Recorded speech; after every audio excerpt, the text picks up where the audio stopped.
Man, that song by Jay-Z, that's my new. I was coming out to allow me to reintroduce but I heard that last night, and not like it's the first time I heard it, but my man Will Mills, comedian Will Mills, Apex Predator, he had on his Instagram, he was sitting on a stoop with all his New York shine on, New York jacket, New York hat, Air Jordans, and he had that song by Jay-Z playing Young, Gifted, and Black.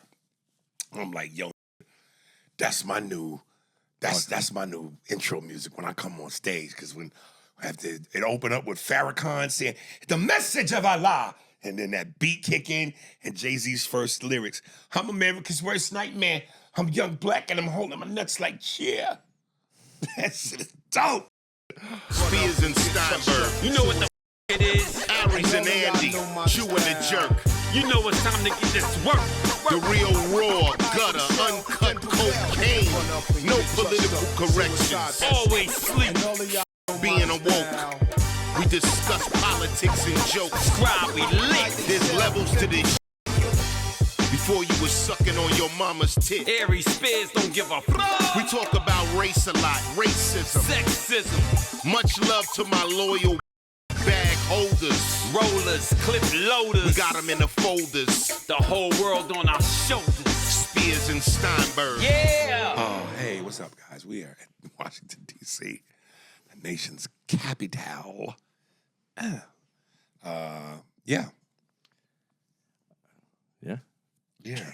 I don't have anything for that. We are in the nation's capital. It's clean. It's nice. Yeah. Will we get in trouble, Mark, if you play just that first part? Will we get in trouble? Probably. Yeah. You can ask him to cut it back, depending on how much. Yeah, we'll see. Play that just the Farrakhan and Jay-Z's first line. It's so vicious. And you know, before you play it, let me tell you something. No, let me tell you something. You know, again, I know creativity, art, it's all subjective. And you can't please everybody. As crazy as it is to say this is the reality. There were people that during Muhammad Ali's greatest peak didn't like him. There are people today that will say Michael Jordan is overrated. There are people that say Michael Jackson wasn't good. You people should be put on an island and hunted. Like what the is wrong with you? There are people that go, yo, Jay-Z is overrated. He's not a great lyricist. He's all right. Are you out of your mind? Mark, do that shit, man. Out of the mercy of Allah and the law written in our nature, we call an individual into existence. And when that individual comes, I make no apologies for what I'm about to say. I'm America's worst nightmare. I'm young, black, and holding my nuts like cheer. The showers in the club. What? I'm America's worst nightmare. I'm young, black, and I'm holding my nuts like yeah. Oh, come on, man. That don't speak to your soul as a black person.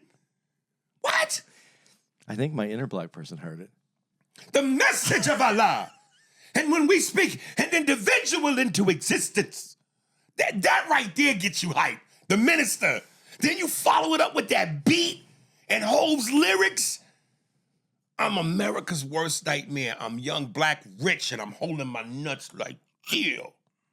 Man, get the out of here. Anybody that says Jay-Z is overrated or is not one of the greatest MCs in hip hop, put a buck shotgun to your face and pull the trigger. And then after your brains get splattered, hit you in what's left of your dome with a ball-peen hammer. You know what I'm saying? Get the out of here. You're asking a lot for someone who has their brain splattered all over the place then to get the ball ping hanging around. Because that's how you should be. What they call it? Is it a buck shotgun with a buck? Shotgun. But it's a buck? What's the Shotgun. word? It's a shotgun. And there's buckshot in it. Yeah. Buckshot. That's what's in the gun. Yeah, a buckshot shotgun to the nozzle to your dome. Pow! And as your neck stump is just left. Ball peen. You know what I'm saying? Oh, God. It's very graphic. Yes, it is. Very graphic. Very Saw-like. Want to play a game? All right. Well, just so you know, I think we gave you guys the heads up. We're going to be talking about, what's it called? Soul Power? Yep. The ABA doc from Amazon Prime. 4-part. 4 parts. But before we get into the main course, a little bit of appetizer conversation. State of the Union address. You said you didn't see it, right? No. And I said you didn't need to see it. I didn't see it, but the highlights, the 2 biggest highlights, maybe 3, was the one dude who had the sign and it said, black people aren't apes. And of course, he was escorted out. When you see the footage, the one guy comes and tries to grab the sign from him. But, the guy didn't snatch it from him. But eventually, he was escorted out. What do you make of that? It was his protest for Trump's bad verbal diatribes. Because we are not apes. Well, it's because of that clip. And again, like I said, the clip could have been a mistake. Because he probably didn't post it. It was clipped from, that was the beginning of a different clip. Uh-huh. But like I said, you got to apologize for that. And he said, Trump's own words were, "Why? It wasn't my fault." Yeah, It wasn't my fault. I didn't do it. Yeah, but it's your, it's your page. You have to take responsibility for it. I don't know what happened to the idea. I think it's Eisenhower that had a sign on his desk as a president that said, "The buck stops here." Yeah. That we're Take responsibility. Yeah. Everything that happens is my responsibility. It stops right here. It has to end somewhere. It goes all the way up the chain of the command to the top. And if you took that position, that's your responsibility. And for him not to apologize, I told you you can't keep dividing people. You can't keep being this abrasive. You know what, dude? I swear to God, I don't know why it fascinates me. The level of, are you kidding me? Like whenever I post anything about Obama and the naysayers, the Obama naysayers, and the people that can't stand him, one of their go-tos is always he divided more people than any other president. Where are you getting this? Like, were we in? There's no way you're going to tell me that Trump is not the main divide. We've had more division since this man has been in office, and chaos. Chaos and anarchy are the 2 words. If this was Sesame Street, those are the words of today, boys and girls. Chaos and anarchy.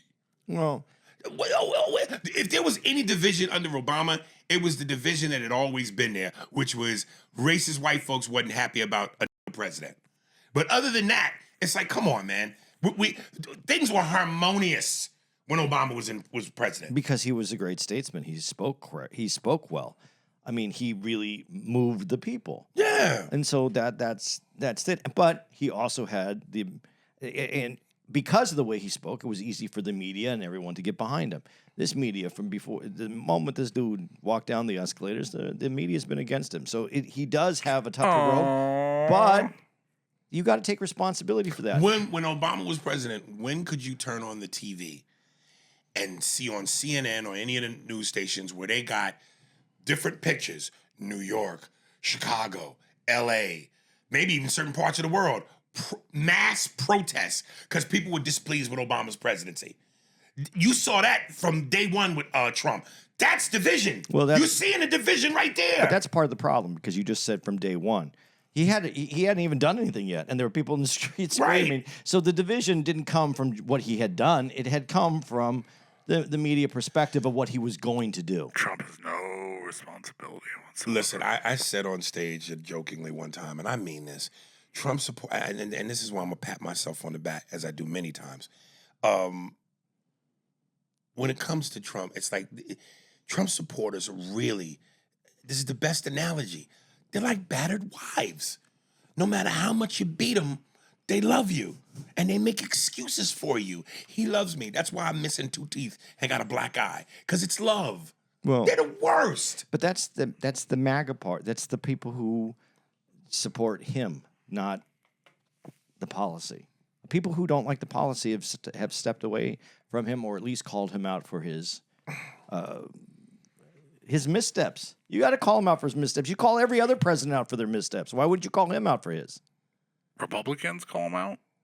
Republicans have called out other Republicans before. Yeah, and there are Republicans that call him out.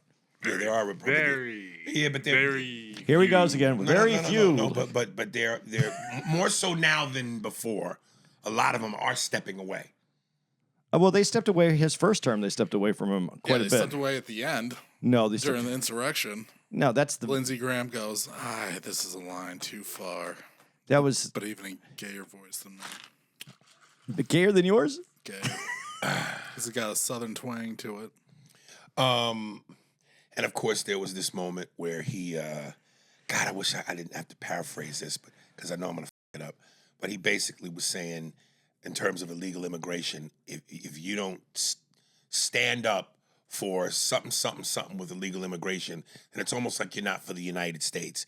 And of course, when you do the wide shot, all the Republicans stood up, but all the Democrats stayed sitting down. And of course, the backlash to that gave all the conservatives hard-ons because they were going, see, the liberals, they don't like this country. They don't stand for America. And so then that was a big divide. Well, there is a thing as borders, and they should be for protecting and closing down and to what you're saying, because I was paraphrasing because I couldn't remember, but that is what Trump was basically saying in terms of I'm doing what should be done. He's doing what the law says. Right. He's doing what Obama did. Right. But not the way Obama did it. Yeah, exactly the way Obama did it. Exactly, Aries. Exactly the way. Obama's the one who put in executive orders and changed laws so that Trump could do what he's doing right now. It's all Obama. No. I'm saying I'm not going to go down this road because we've been down this road, but we've had this argument. It's not an argument. It's Obama was doing the right thing. He was protecting the borders. He was removing people that were criminals that were supposed to go out of the country. Only a third of his people were criminals as well because people get caught up in the sweeps. This is the way that it works. People died under his administration when he was under his ICE programs, just the same, not getting shot in the street. That's the biggest difference. And again, that's where Trump has to come out and say, we need any other politician, any other president would have came out and go, we have to quell these violent uprisings. We can't do this. This is not good for the people, and explain why this is happening. Not just go, well, what he said was, I feel really bad because Good's parents were supporters of mine. It's always about him. I just figured it out. Trump is basically, if a president was a sports figure, so to speak, and I use the word sports lightly because, if it's not real, how could it really be a sport? But he's the Vince McMahon of presidents. Yeah, I would go with that. The XFL. That's who Trump is. He appointed his wife to be Secretary of Education. Yeah, for a very important reason. Yeah. She wasn't there to run it. She was there to dismantle it. And then the last piece of business, Mark, what's the name of the Anal beads? Jesus Christ. The Somalian representative. What's her name? Ilhan Omar. So then there was that moment when she was screaming out, you've killed lives. You've killed Americans or something like that. What do you make of that? I think it's... I think there's a certain amount of decorum that is supposed to happen in that place, and I don't like when anybody yells out during the when people are speaking in that. Even if it to be true. Did he kill him? He's responsible. I think the buck stops here, right? The buck stops there, but I think that did he kill them? You got to ask yourself a couple of questions. Where's this immigration policy happening at? Where's the immigration policy that Trump put in place? Where is it happening? You asking me? Yeah, I'm asking you. You can do this. Well, where's immigration happening? I'm not the guy for this. Yes, you are. Where's immigration happening? Is it happening? The United States? Isn't it? Okay. Why is it only happening in Minnesota that these two people have been killed? I don't know. Okay, then is it? There's other questions that need to be put to this, and whose responsibility it is. Yes, he is part of this, but I would say that there's a lot of other responsibility to go around. But you just said the buck stops there. Yeah, he should take responsibility for his ICE program, and that's why I said he should quell this unrest. He should come out and speak like a statesman. He is. Are you? No, stop. We can't go down this road. Why? Because he shouldn't. He should speak like a statesman. What world are we living in right now? No, but that's what the job of the president also is. He's doing one part of this job. I don't understand. I think I have this written down here somewhere, but I don't even remember. Hey, you don't have any more waters, do you? Mark? I could feed you like a baby bird and go to the sink. I asked you when I went to go get my stuff. I said, "Do you want another No, water?" I didn't think I And then you said, my man. And then Oh you my said no, and now I don't have water. See how we you can are? share that. Okay, we'll share that. I had a little bottle. You got a big bottle. But yeah, but I also knew that we were going to need it. I can call room service. Oh, you know, that's what I was going to say about Trump. Trump, it was an entertainer. He's a real estate guy and yeah. and I think he still runs by the theory that all press is good press. You've heard that a million times. All press is good press. Yeah. I think I don't think that he understands not for the president. For entertainment, maybe. But we're also seeing that all press isn't good press, even for entertainers right now. So, you know, he does, but I think that's his mantra. Oh, well, they're talking about it, so it's good. It's ridiculous. He needs to be the leader of the country, not just the policymaker, the leader. Do you want me to tell you what Grok says about the deportation policies and the differences between Trump and Obama, or no? Yeah, go ahead. All right, folks. So Obama relied on bureaucratic processes such as jail to deportation pipelines and border returns. Deportations were often quieter and less visible with a focus on paperwork. Wait, and stop. policy. Stop. You No, don't stop. even want to hear the differences? No, I know. get to speak to some of this No, if you're going to say can we, it. can we just do it afterwards? I know what you're going to say. You're What am I going to gonna say? say? They're quieter and less visible. Okay. But if you know He that, expanded protections like DACA for Dreamers and attempted broader relief. DAPA. did no Trump blocked. remove DACA?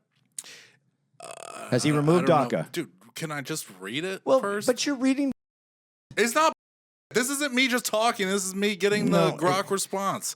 And they are still differences. Okay, there are differences, but you're also putting out things that you yourself recognized it as you're reading it. There are differences. How's this being pro one or the other? Because there's reasons why it's quieter, and I've already talked about this. Trump emphasizes aggressive, high-profile actions like workplace and community raids, street arrests, and expanded detention. In his first term, this included family separations and courthouse arrests. In the second term, he's invoked the Aliens and Enemies Act, a wartime law used rarely for mass deportations without due process. Ended sensitive location protections, allowing arrests at schools, hospitals, and offered incentives like free flights for voluntary returns via apps. Enforcement budget has ballooned, $170 billion for ICE, exceeding all state local police combined, and arrests have targeted communities more disruptively. This approach is described as more sensitive and intrusive compared to Obama's. Okay, And there's some other stuff. but you've said some of the reasons why these things are different. Yeah. What should we do? What should we do? Yeah, what should we do? Because you said Focus that, on criminals. okay, pull up Obama's stats for how many were criminals and how many were just here illegally. Pull them up. We got about 3 more Do you minutes. really Pull it want up. to do this? Yes, I do. Pull them up. Okay, hold on. Incidentally, it is March 1st, so Black History Month is over. I want to give a big you to all you Jigaboo ass who was at the White House screaming 4 more years as Trump.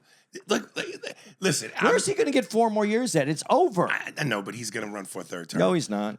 But listen, I'm convinced he's got to be paying you because I just refuse to believe that you just all got together on Black History Month and you're falling for the banana in the tailpipe. It just so happens, coincidentally, and how convenient, that after he does the apes thing, this gets this shoe shining mammy ass. You back up off him now. I don't care what nobody said. Back up off him. The man is not racist. And grandma said it. Where you find this, and then a room full of you to go 4 more years. Come on, he gotta be paying you. I refuse to believe that you niggas are that traitorous. Are you serious? But did you feel this way about Trump before he ran for president? What do you mean? Did you feel this way? I didn't have any feeling towards him at all. I wasn't invested What about in when him. he was saying Obama wasn't a citizen? Yeah, did you have any feelings then? Oh, of course I hate it. Well, that was the start of it. Yeah, the birth of movement. exactly. But I'm just sitting here going, if y'all going to chant 4 more years, say that for Obama.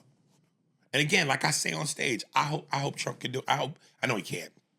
But I hope he can finagle the Constitution and run again. Because again, if he can, that means Obama can. And like I said, if Trump is the empire that strikes back and Obama win his Return of the Jedi. It wasn't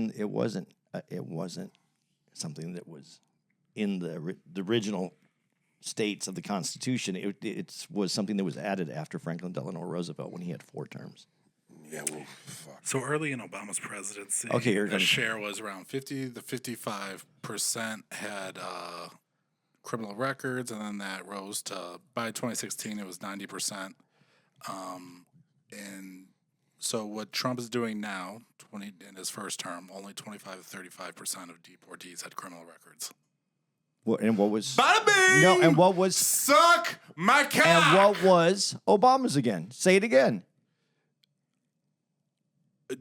Again? Yeah, what was So, Obama's? At the beginning of his presidency, first couple of years, it was 50%. 50 to 55%. Oh, okay. So Then you- rose to still, 60, wait. and then rose to over 90. So what about your? No, it was because they. No? no, because they. I can't even look things up anymore. No. Why though? Why is it the 90? Because they stopped going after people in the interior because he deported enough people and they started deporting people from the border, and they never came. Yeah, they didn't come. They didn't come over. But that's the thing. That's what Trump is doing differently. Yeah, no. He's going Trump, into the Trump is tier. in what year? 2025. No, first year. First year he was doing better. We got to put a pin in this. I and know, move on. but it's his critical thinking is not critical. What's my critical thinking? None. None?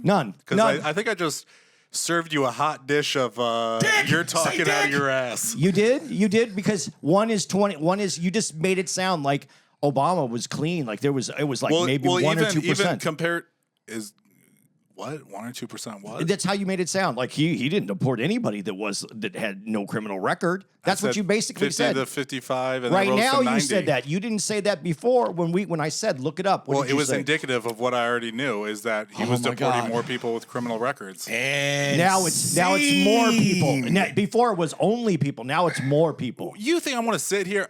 See, you complain about me going probably too much. Oh, not being definitive. I never said only. I would never say only that. Basically, you and that's did. never what I would mean. He was only said only. Play it back. That I never said only. all right. Because Trump goes after everyone. He doesn't go after people with criminal records, is what you're implying. The ABA Go ahead. episode 1. And again, folks, I have to do this because if I don't, these two, man, it's almost like Pacino and Scarface and Sosa, and they're on the phone after Tony didn't do what he was supposed to do. You little monkey. Hey, take it easy when you talk to me. And cut to Andy's with the phone. Hey, you the you think you talk? It gets like that. All right. Put on my glasses. I said let's address it because it's the first thing that the doc mentioned. The ABA had what the NBA didn't: style, swag, cool fashion, speed, and non-boredom. If this were Family Feud for the number 1 answer on the board, show me what is. Yo, I had no idea till I really watched this. And again, it is in the first episode. I didn't know how boring the NBA was. Chess passes, That man. basic man. And that's how they did it. In the 50s, it was fine because it was a new game. But by Yeah. the time we got to the 60s, Yeah. and now we're going into the 70s. You know, folks, listen. I know sometimes some of you, I know the brothers don't. Brothers is like, yeah, nigga, right on. But I know sometimes maybe the white people that listen to this podcast, I know some of y'all got to be going, God, sometimes it's always the same thing with him. They just say, listen, there's a method behind the madness. There's a reason why I keep saying the same shit. It ain't me. The evidence. I'm going off the evidence. Do you see how cool we are? We bring cool and swag to. I would love to give that to you 100%. Right. How could you not? Because I don't have to. Because what it isn't, this is again the thing that I have to stress. It isn't the people, it's the people in charge. They made rules, regulations to make basketball that way in the NBA. Yeah, and when we brought what we brought, They were against it because they called it hot dogging. Yeah, but showing they off. let it in the ABA. That's what I'm saying. Right. But there was people who could play. Rick Barry could play. Pistol Pete had passes like no one else has. Listen, you're always going to have the anomalies. Those aren't anomalies. When basketball was being played on the playground, is what the ABA brought over, and that's what needed to be. That was the new Showtime. I know. But the Rick Barrys, the Larry Birds, the Pistol Petes, the White Chocolates, Jason Williams. There's far and few. They're not. That's not the norm. It's not the norm. Yeah. Okay. It's a You're part of the game. You're gonna have some white boys that got some sauce. But you're gonna have some. My point is though, it was being ruled out of the game by old people that were running the NBA. And that's what you saw the guys. Well, this is like they sounded like that. I didn't even understand half the shit they were saying. I didn't understand what you said just now. I didn't understand them either. You know, hot dogging. Yeah. That's all I ever heard was the negative words. Yeah. But the people in charge do this. I think it was Spencer. Was it Spencer Haywood? It was Spencer Haywood. I forget. It might have been Courtship of Rivals, the Larry Bird, Magic Johnson doc, which I always bring up, which is one of the greatest sports docs ever. But he kind of mentioned that, too, that at one point how white people were saying, oh, you're showing off the hot dog. And he goes, I thought this was ball. Ball. Yeah. I thought we was balling. In the NCAAs, they outlawed the dunk. But wasn't that for a reason? Because of Kareem. But why would you outlaw something that's going to make the game better? Because the was dominant. Yeah, but then that means someone else is going to come up and more dominance. I know, but ain't allowed to be dominant over white boys. To the people in charge. The white dudes would have liked it to keep going. The white dudes on the court would have liked it to keep going. That only influenced and the white game. people in the stands would have liked it to keep going. Right. This is my point. But the powers that be. It's always the powers that be. Who be? Them hunkies, man. Yeah, because again, dude, like, you know, back in the days of Jack Johnson, you know, when rounds of boxing were 43 rounds. Or until they had to go to sleep. Right, but he beat the shit out of white men so mercilessly that they stopped the footage. They cut the footage. So yeah, but the white people there stayed to watch the beating. And often those beatings caused race riots. Yeah, that's true. Just stay in your place. And see, that's why when that song I play, I'm young, gifted, and holding my nuts like cheer. White folks don't like that black arrogance, nigga, that black confidence. They don't like that. Stay in your place. That's why Muhammad Ali was so not beloved until he was Shaky Ali. Well, that again, the powers that be took his belt away. Right. Dude, I wondered why the Indiana Pacers were the only team to go from the NBA to the NBA and keep its name. No, the Spurs did. But later I found out, the Spurs. But the Spurs had changed their name. A lot of those teams moved around to different cities because they had to, because they were trying to find their market.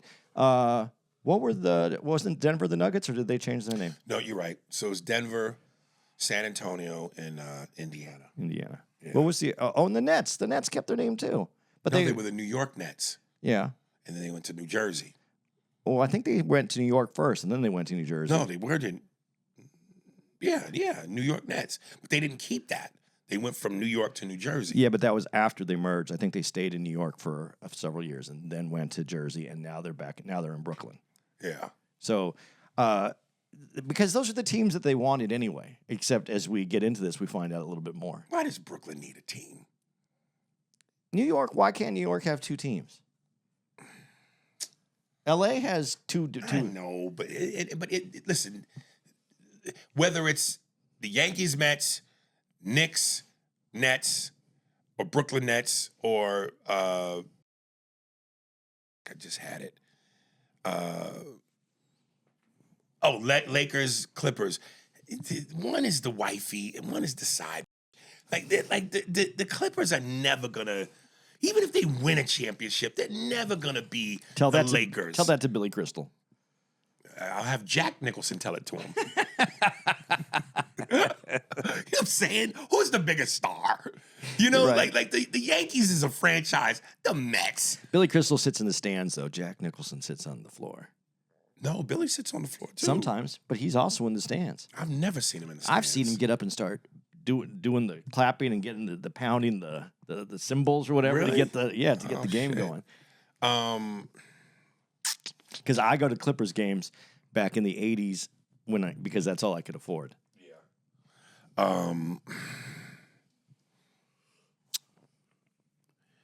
you know, and you know what? Rick Barry says in this, and I'm so wholeheartedly with him on this. And my last note on this is kind of this same note again. When Rick Barry said it pissed him off when people say he couldn't play today, and then he lists why he'd kill in today's game, I wrote, I couldn't agree more. That's why, again, I know the game evolves, and people like to run with the bigger, stronger, faster narrative. But my thing is this, at the end of the day, the fundamentals is basketball. It's shooting, it's dunking, it's layups. And if your skill set matches, So I'm just sitting here going, I'm looking at, I know they talk about, again, today, bigger, stronger. What is it that is being done today that wasn't being done already? Scoring 2 points is scoring 2 points. no. And if you look at the ABA, it looks a lot like today's NBA. The original ABA, not when they merged, because when they merged, some of that was still going on how they're supposed to play the game. Wide open game looks like today's game. ABA was playing that game. Yeah, you know, listen, and I know some of y'all will write in, like, really break it down to me. What am I not getting? Because when people make these comparisons and they say, Kyrie Irving's handles, so we didn't have guys that had a handle like that? Isaiah Thomas didn't have crazy handles? Magic Johnson, again, is still regarded as the best point guard of all time. What point guard today is better than Magic? Who today is better than Michael? LeBron. Suck my dick. I mean, look, and again, Steph Curry, he shoots the lights out. He could damn near shoot from half court. But again, whether you shoot it from half court or the actual three-point line, it's 3 points. And we had Mahmoud Abdul-Rauf. So I just don't understand when they go, the game has evolved. It's so much this now. Where? Well, the other part of this is when you watch this and you see when the 3-point line came into the game and didn't enter the NBA until later, what was the purpose of having an outside shot like Steph Curry did? People developed that mid-range because that's where the game was played, because it wasn't a bonus for shooting a 3-point shot. Dude, there are no centers today. I saw a clip earlier today when we got back from Eden. I was scrolling through, and it was they were like, the big man matchup rivalry between, and then they had clips of Shaq playing David Robinson. Jesus Christ. It's not until you look at Shaq's clips, you forget, not only was this nigga beastly dominant and physical, he was fast. Moving that much weight and girth with quick lightning speed. Shaq was so dominant, it was scary. And yeah, Shaq, Ewing, Robinson, Hakeem. Hakeem is the one, I'm sorry, as far as for like that skill set on. Other than Jokic and Embiid, who can't stay healthy, and Wemba is new. And that built like a praying mantis. Shaq would have destroyed him physically. There's no big men today that dominate the paint like that.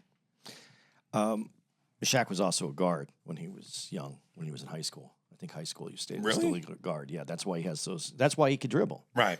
But the other thing is, if Shaq could have, this is going to that Kobe Shaq fights.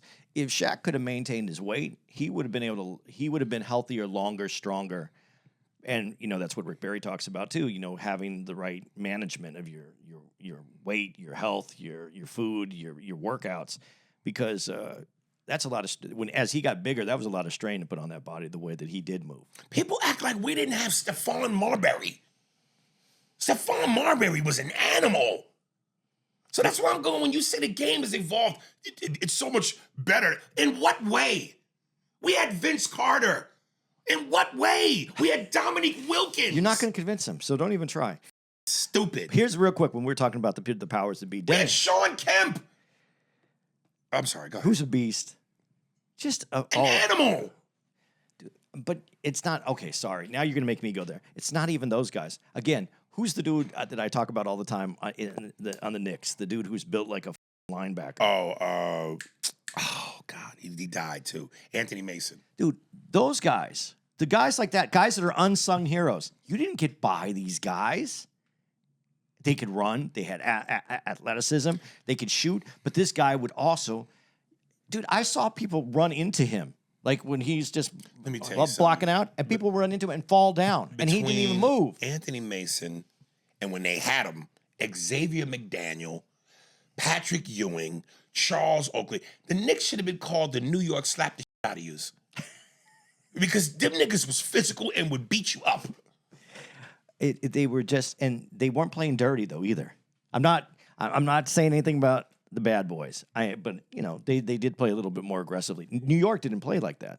Well, you know, Pat Riley was all about that physical, but playing within the Right. game.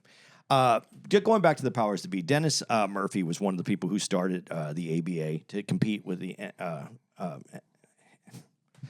National Basketball League, the NBA. He also started the Roller Hockey International, which is just kind of funny. This guy always finds places. He did this for years. He did that. He did the pro tennis leagues.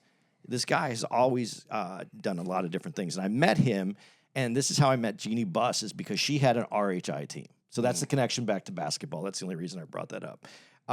And there was something that they said at the beginning of this that I think the ABA actually, and they say this, saved the NBA, even though they had this merger. Absolutely. Because they kept saying we were the number 3 sport. They were not the number 3 sport. They were the 4th sport. Hockey was a bigger draw and had a better television deal than the NBA.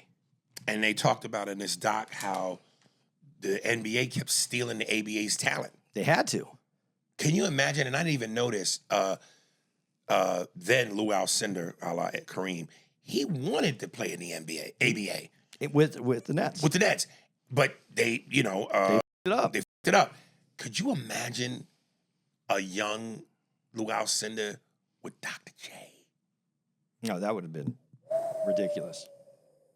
But they said that's the one thing that they're saying. Would it had facilitated the merger much sooner, and probably a better deal for the people that own the teams? There probably would have been more ABA teams admitted into the NBA. You know, that's one of those things where I go, because I didn't live it. I did. I was there for this. Well, because I didn't live it, I can't get the full magnitude of it. Like that's why when people go, hey man, stop wasting your time talking to these young kids about Jordan. They didn't live it. They only know him from YouTube highlights. And when you lived it, that's why I go, even though I didn't live Magic and Bird, from watching, I get how great they were. But of course, I wouldn't be able to truly appreciate it unless I lived it. Now, further from them, well, not too much further from them, but like I really wish I knew the impact of Dr. J. Because when he's talked about, and I remember once upon a time ago, we did a podcast episode about Dr. J because we saw that Dr. J documentary. But the way this man was talked about, from the cool he brought, like it was almost like he was Jordan before Jordan in terms of athleticism, cool, marketability. And, you know, back in them days, anytime you would hear white folks go, I want my son to be like Dr. J. When the white folks embrace you like that, you've crossed over. Well, I even said to you when I was watching this, I kind of thought it was cool because you got to see the cooler Dr. J, not just the one that played on the court, but when they had some interviews with him, and he was cool. Dr. J is suited up now, even in the documentary. As you get to some of the interviews, he's all suited up because I think he owns Coca-Cola bottling companies. Really? Yeah. Like Dr. J did very well for himself. He put the doctor on his name for real. He is the doctor of business now. Right. So he killed it. But I love how we progress into this, and like you just said, Lou Alcindor coming out, and I love how this is what people don't understand about him. This has nothing to do with the ABA. I just love how he said, everybody's going to give me you got one shot to sign me. The ABA or the NBA. Right. And he met with both of them. And then they said, no, he messed up. Can we have one more meeting? He's like, No, I told everyone one shot. And he wanted to go to New York, but he goes, Yeah. one shot. And so I'm in Milwaukee now. That's just like a person who just like has these, his boundaries are like, this is it. This is solid. This is where I'm going now because of this. Yeah, he was so that's kind of what hurt him. It did. From being. But you got to love it now when you see like that. Listen, when you talk about some of the biggest what ifs, these are two what ifs. What if Kareem had Magic's personality? Oh my God! As dominant as he was, until LeBron eclipsed him, number one all-time leading scorer, 6 championships, an unblockable shot. If he had Magic's personality, he would have been maybe the best or the biggest in terms of that. Another big what if, but I'll let you speak to that. He could have had anybody's personality but his.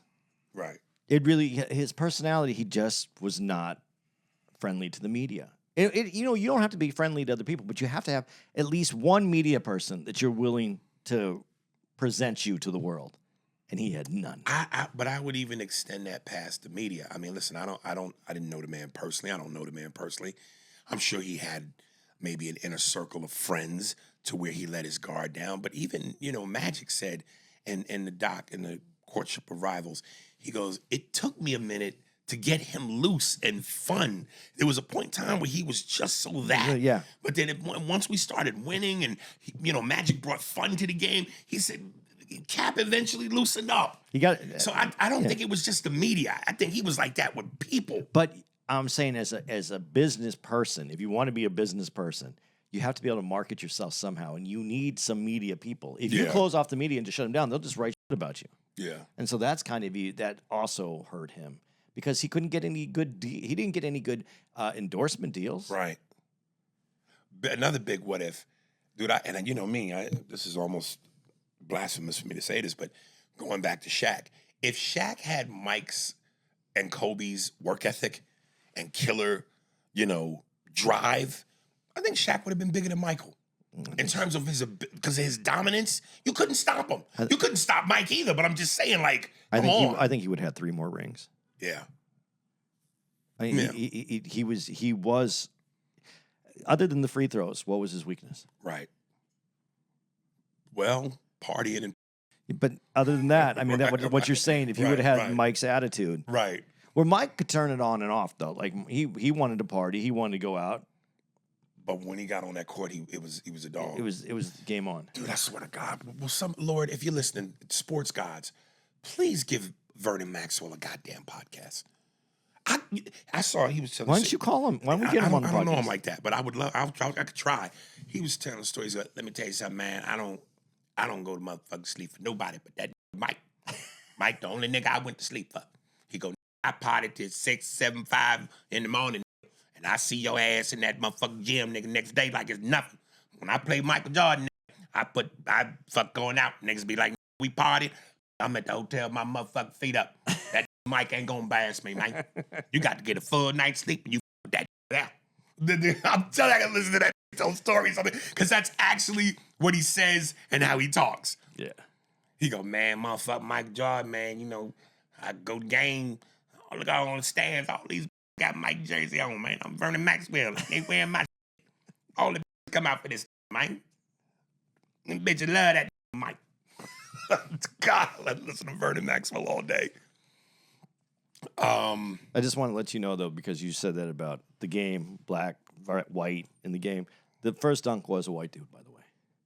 But it was in 1936. When there were no... I just wrote that down to give that to you. Yeah, that's it. Yes, the first white man to dunk a ball. It was like potato salad without the raisins. But then all the came about, and all of a sudden the potato salad was just full of raisins. But to the white folks, they went, hey, are those raisins or are those roaches? Either way, raisins, roaches equal Brett Butler, yeah? You can't talk about that time and not... Do a Brett Butler? Brett Butler. Yeah, but that also brings me to that Richard Pryor joke. What? When he said there was cockroaches in the potato salad. He said, I'm not eating that. Because you're going to eat your cockroaches just like everybody else ate your cockroaches. You got to hear this. I got to play you this Richard Pryor. I know I probably heard the bit. It is so Pryor. That's underrated. Today, Pryor is underrated. I didn't know that the ABA was responsible for the 3-point shot. Yeah. So the NBA got that from them. Yeah. And didn't even bring it over. The NBA raped the ABA.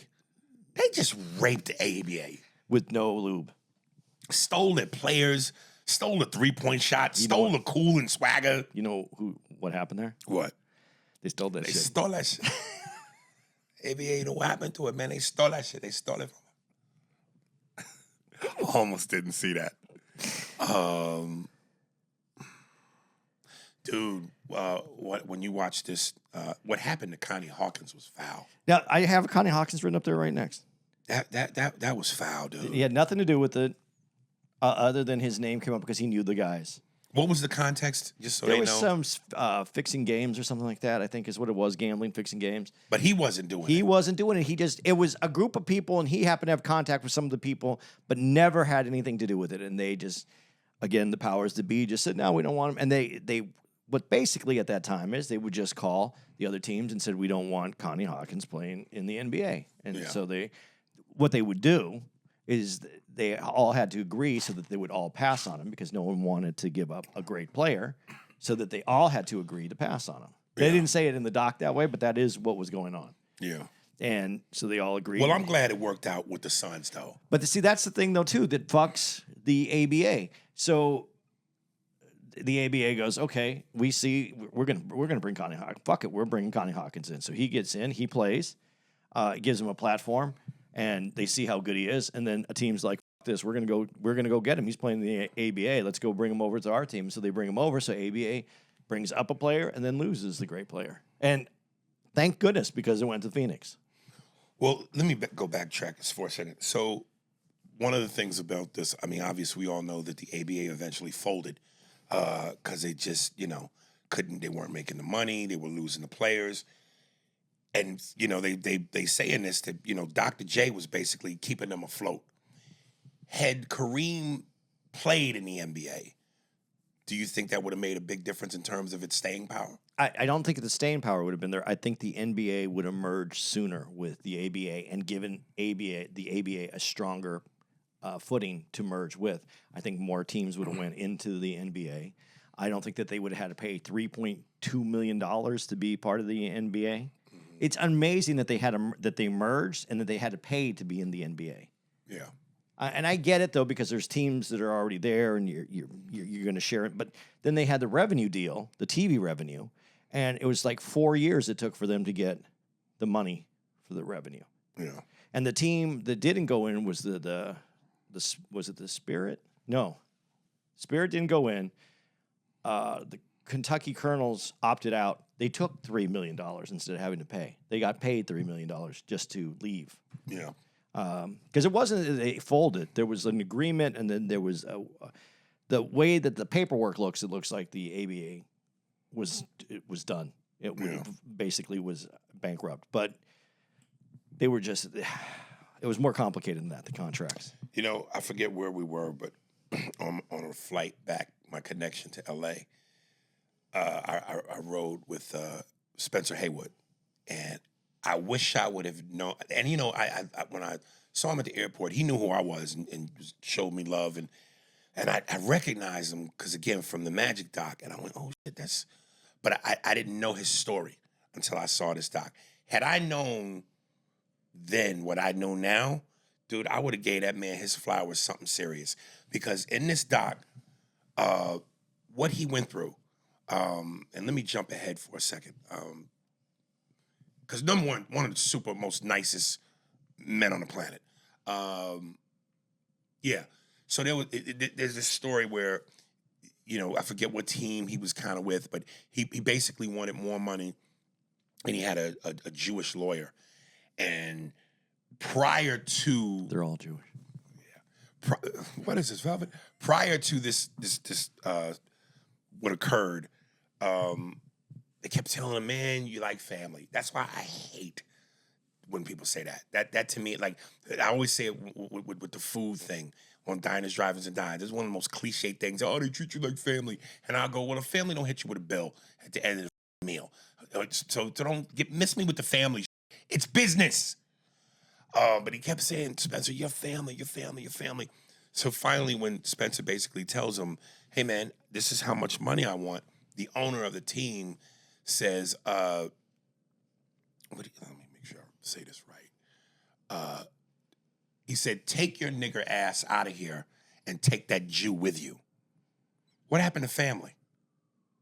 See, what you fail to realize is when people say it's like family, means it's like adopted person in your family. And then you find out you don't really like the person that you adopted. So you can take this back to the orphanage.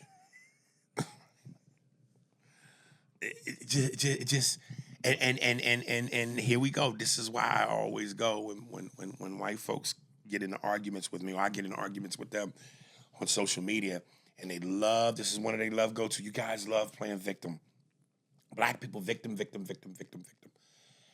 And it's just like, this is what I mean when I go, white people that say this is how I know you don't take the time.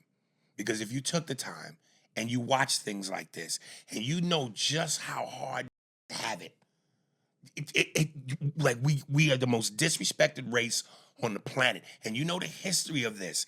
No one is playing victim. Cut to, was it the NAACP Image Awards? Ryan Coogler and Delroy Lindo come out and get a standing ovation that lasts for what feels like 2 weeks. Why? Because they had to deal with that BAFTA or whatever that was where the dude Tourette's yelled out. And they handled it with grace. They kept their poise. And it's like, can't catch a break. Well, Delroy Lindo just commented on it. I didn't see the article. It came out yesterday, but he commented on what was happening. I'd like to look at the article, but there's a new article out there if you guys want to check that out. And I just think it's funny because it kind of goes to that joke that even people with disabilities. Right. Right. Like when I do my joke about deaf people saying the word, and you would say to yourself, the most heinous, dangerous, bloodied, historied word on the planet. Why would you need to know that? As a deaf person, why would you need to know how to say that? But the guy had Tourette's. I mean, I don't know what that means. What I don't understand is, and I think I haven't done any research on it, but I think that people do yell out other things besides curse words. But it's funny that only on that night at that right time. Yeah, that's and someone pointed out, I forget who. Someone said, even if you try to excuse it 80 different ways, which you can't, dude, you waited. It just happened to come out at the most silent moment. at that moment. I don't know because the perfect timing. Because you can hear it being said even after it gets louder. He says it it's not just the 2 times. He said it more than once? Oh yeah. I thought it was just once. Nope. Oh. Come on. But you know that when they have that, they get into a stutter, like balls. Right. Like they get there's that. There should be someone who is black that hangs out with that guy. And every time he says it, he gets punched in the face. So if he goes, bam, bam, bam. You know what I'm saying? How about should he have a T-shirt that says Tourette's on it? Warning, Tourette's. And another black dude should have a T-shirt that says consequence.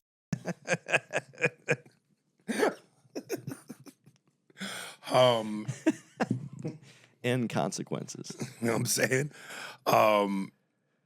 So yeah, man, love to Spencer Haywood, man. Cause him, like my man Tommy, I can't remember his last name, but from the famous Olympics with the raised black fist with the glove, the 2 black Olympians. Yeah.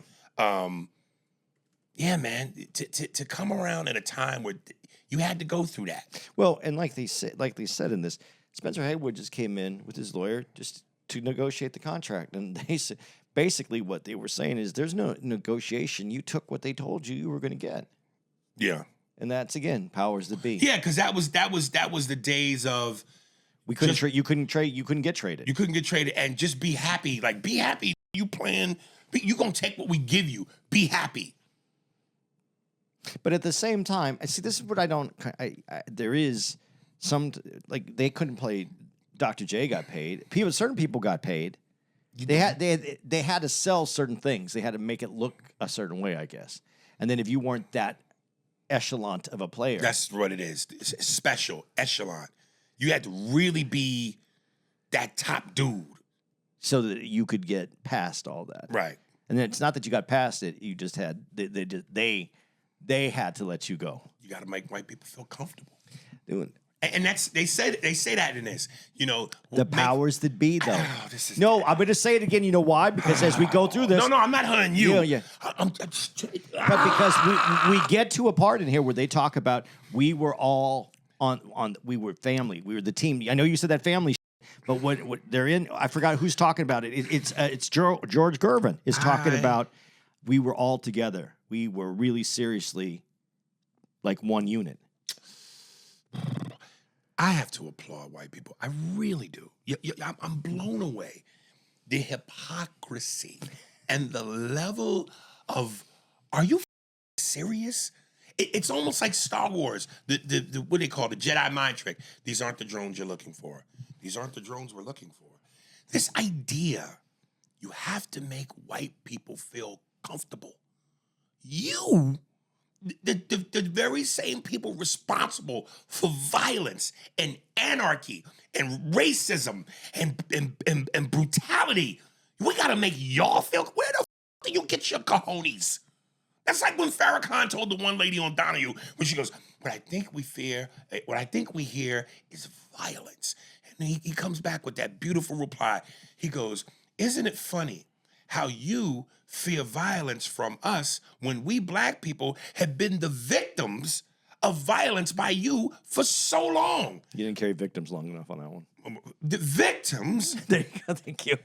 you are afraid that if we get into power, we will do to you what your people did to us, and that is not the mind of black people. Like this idea to make you feel comfortable, but meanwhile, we couldn't vote. We were told by the owner, get your ass out of here, take the Jew with you, beaten by the police, housing discrimination. Can't be shown on TV. Like, what the? Because you already said the reason why. It's in what you just said. It's in what Farrakhan said. Yeah. Why wouldn't you fear that someone who was treated so poorly by a certain group of people, when in power, would do the same to the group of people that did it to them? And Why wouldn't you? You got to understand that's part of that guilt. That guilt that is what will happen. To you. Meanwhile, we steady inviting you to the cookout. We always invite y'all to the cookout. I'm telling you, keep them cookout passes, man. Make them look from the other side of the fence. Let them smell the brisket. From the That smells really good. Yeah. We should really we should really figure out how to be nicer. That's the thing. If you you gotta have. It's like anything else in life. You need to see a big amount of people that are trying to get in. Right. You got to see a line. A line means there's something going on in there that you want to get to. Right. You keep letting people in without causing the line. People don't think anything's going on worthwhile in there. You got to cause a line. You got to get a lot of people looking, going,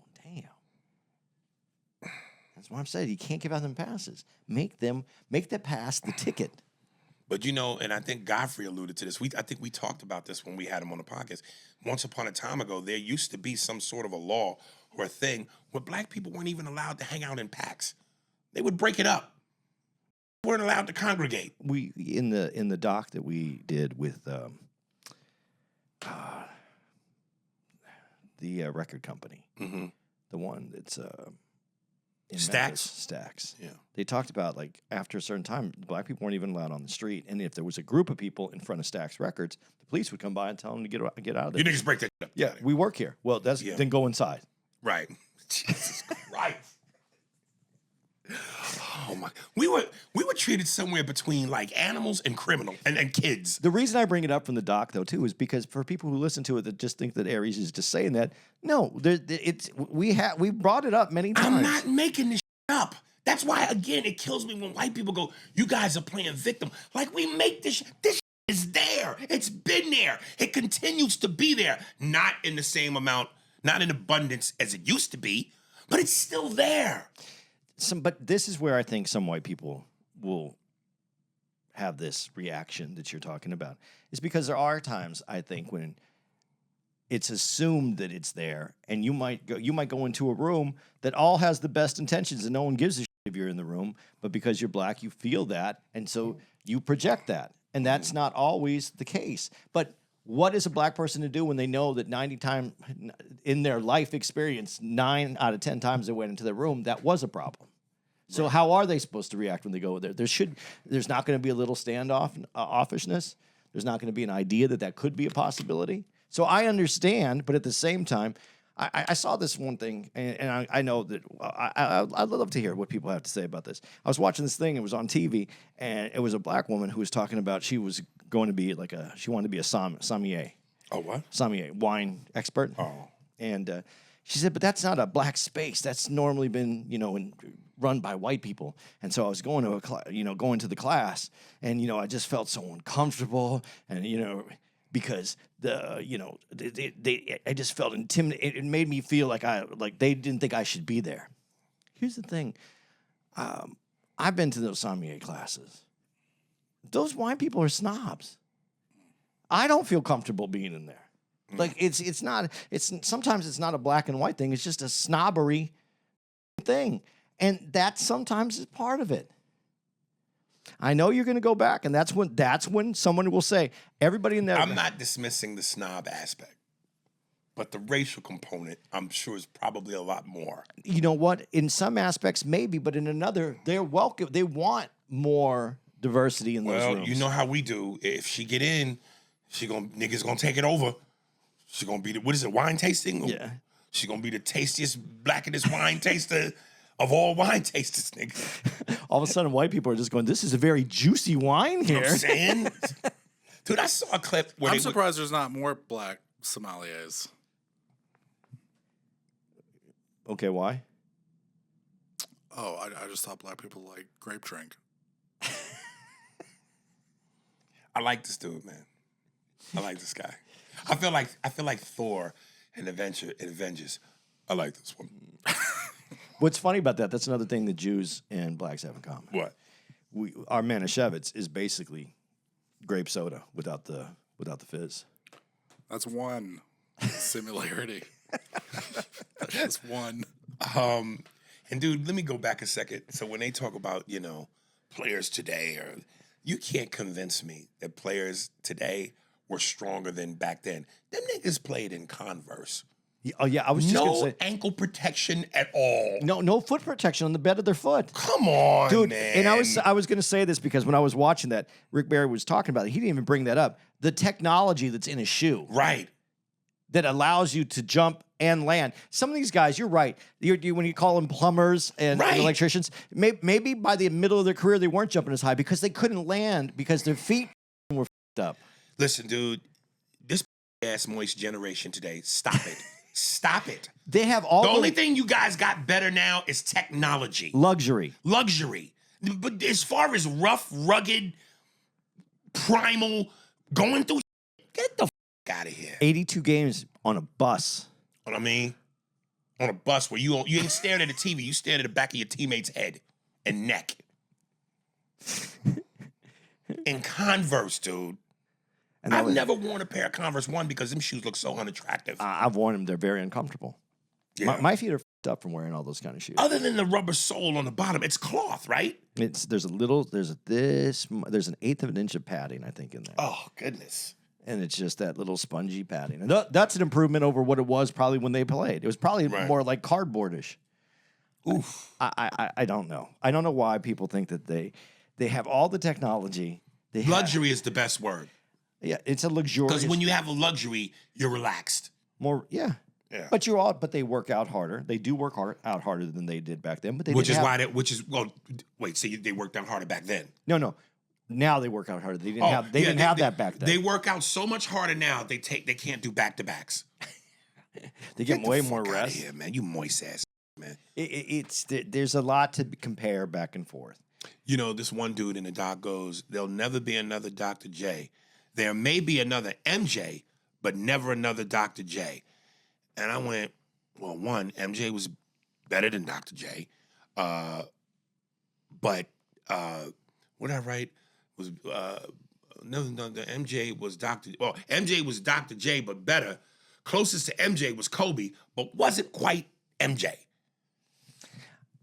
Michael Jordan's better than Dr. J. Okay, I'm not going to disagree with you on this, but I think that as I've done more podcasts with you and I looked at more and done more docs, Dr. J is probably the most underrated player that we look at today. And that's because he spent a great time of his prime in the ABA. In the ABA, but also just because that whole time didn't really get he didn't get the same credit that we got later. I didn't even know he won a championship in the ABA. Okay. Okay, and he did, but okay. Yeah, but okay, whose free throw dunk looks better?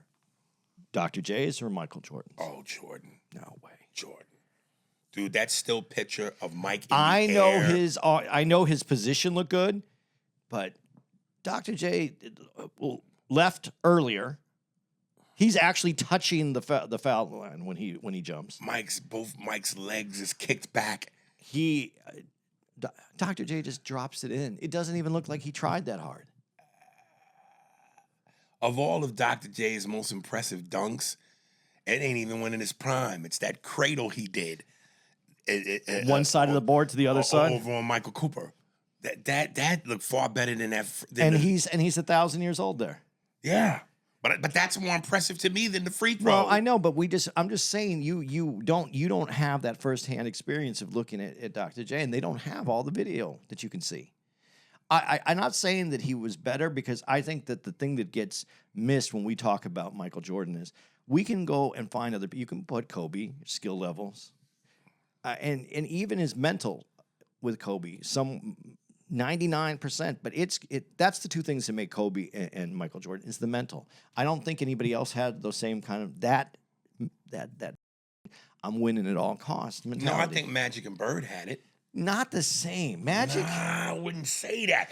You get thrown off by Magic because of the smile and the bubbly personality. Michael wasn't bubbly. He was a killer. Michael wanted to have you say something to him because he wasn't enough he wanted some reason to just annihilate you.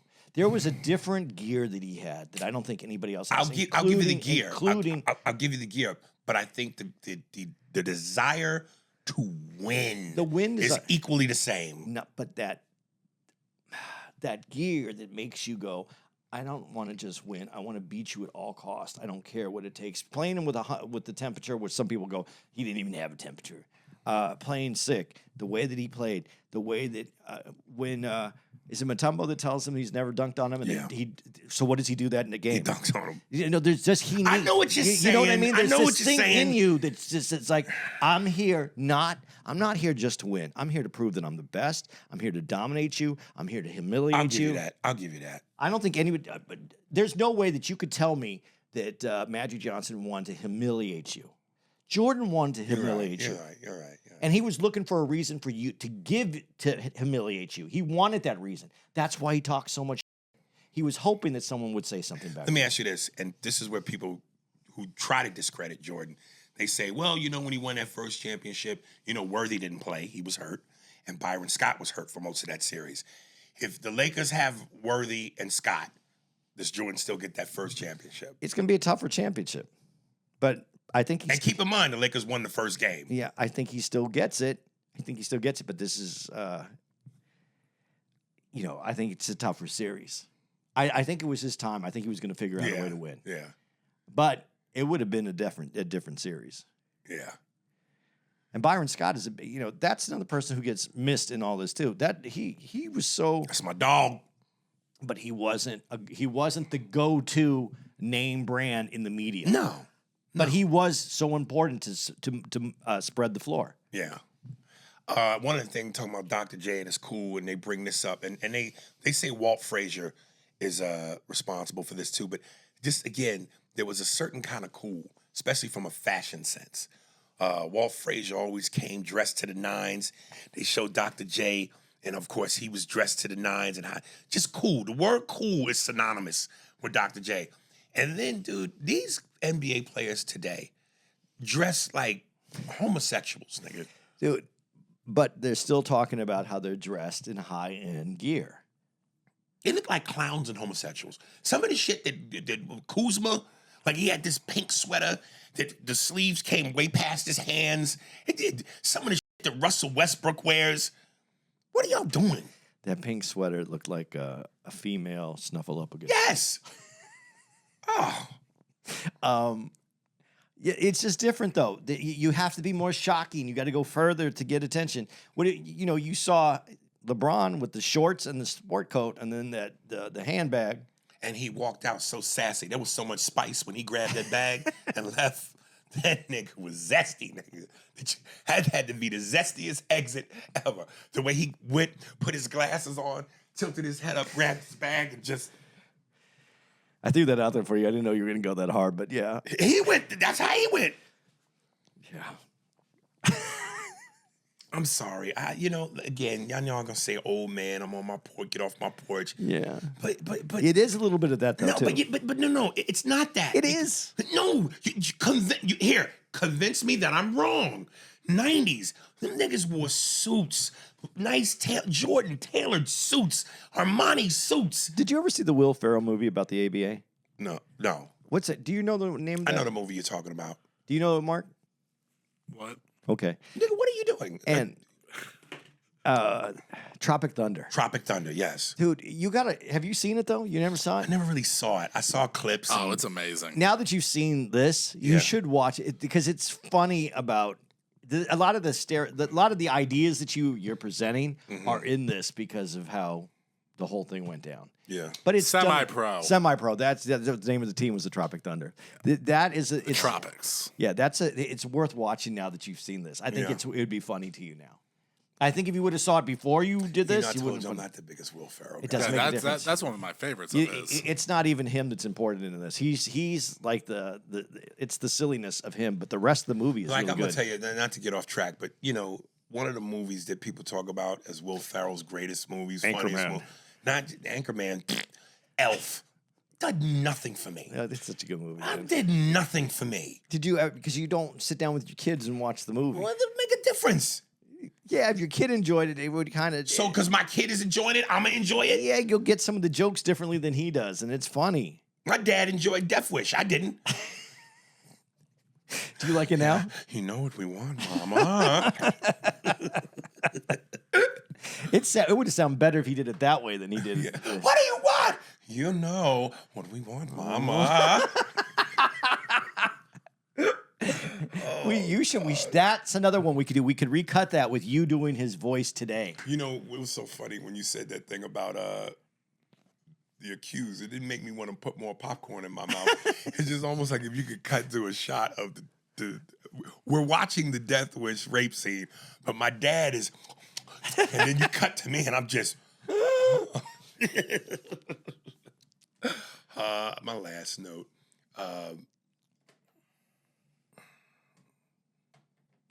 I said, the ABA, man, they literally did everything first. Again, from the style, the fashion, bringing the cool, the 3-point. And they just didn't get no respect. It's like was the Rodney Dangerfield of sports. They couldn't get a TV contract. Yeah, ABA, we don't get no respect. NBA had that sold up. If they would have got a TV contract and they would have seen it more, I think they would have got more respect. The fact that the ABA was beating the NBA in all those games, those what do they call those? Those whatever games, the ones that don't mean anything. Scrimmage? Yeah, whatever it was. Exhibition game. That's the word I was looking for. Thank you. Exhibition games. They lost almost all of them. Right. So it wasn't just that they did it with more flash and pizzazz. I like the word pizzazz. They were better. That's how these young NBA players dress today, with pizzazz. Pizzazz. There's a lot of pizzazz. A lot of pizzazz.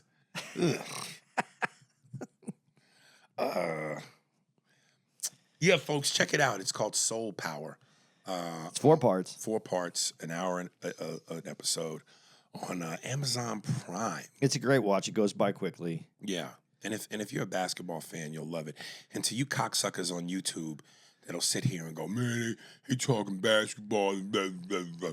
Listen, this is our perspective on what we saw. So if it don't align with yours, like Mark said, we'll serve you a hot dish of dick. I think that I think that people have to realize that we have a love for Jordan. That's going to be I have an obsession. that's going to be our perspective. And if you don't like it, and you're tuning in and you're going to get mad about it, because it's always going to go that way. Yeah. And there's nothing you can do about it, and he ain't going to change our opinion. Where are we going to be? This is in 2 weeks. So we're already past that. We're at Wise Guys in Las Vegas, you guys. March 12th through the 14th, Wise Guys, Las Vegas, Nevada. March 19th to the 22nd, Helium Comedy Club in Atlanta. And then we're off to Europe. Go check out ariesspears.com, and you can get all the updated dates on our European tour. When we get back, we're going to go to... where are we going when we get back? Do you remember? I don't. We're going to be at Punchline in Germany. It sounds dangerous for me. Punchline in Germany? Yeah.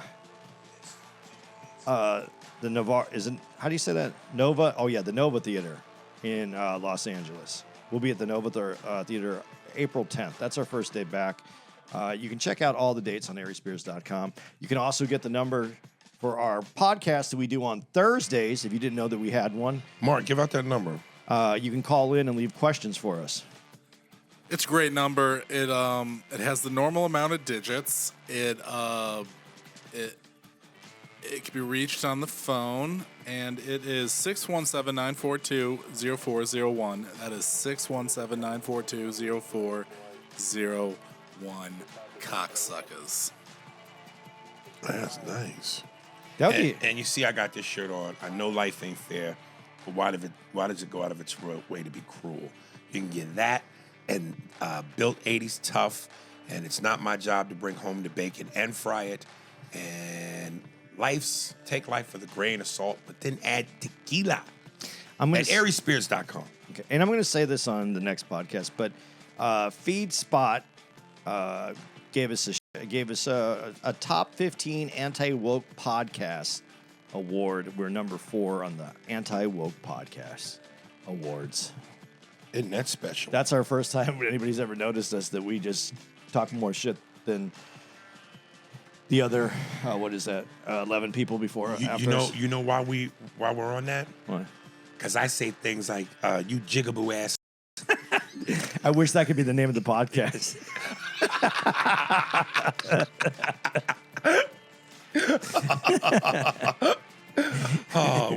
I guess the name will be Soul Power. Yeah, it will be Soul Power. That would be funny though. Yeah, well, that's the hidden name. Yeah. That's the hidden name. To the people that would enjoy that name and can say it, there you go. That's the podcast, man. Yeah. Spears and Steinberg. Thanks for listening to the Spears and Steinberg podcast. For more information on where to find us on the internet, visit spearsburgpod.com.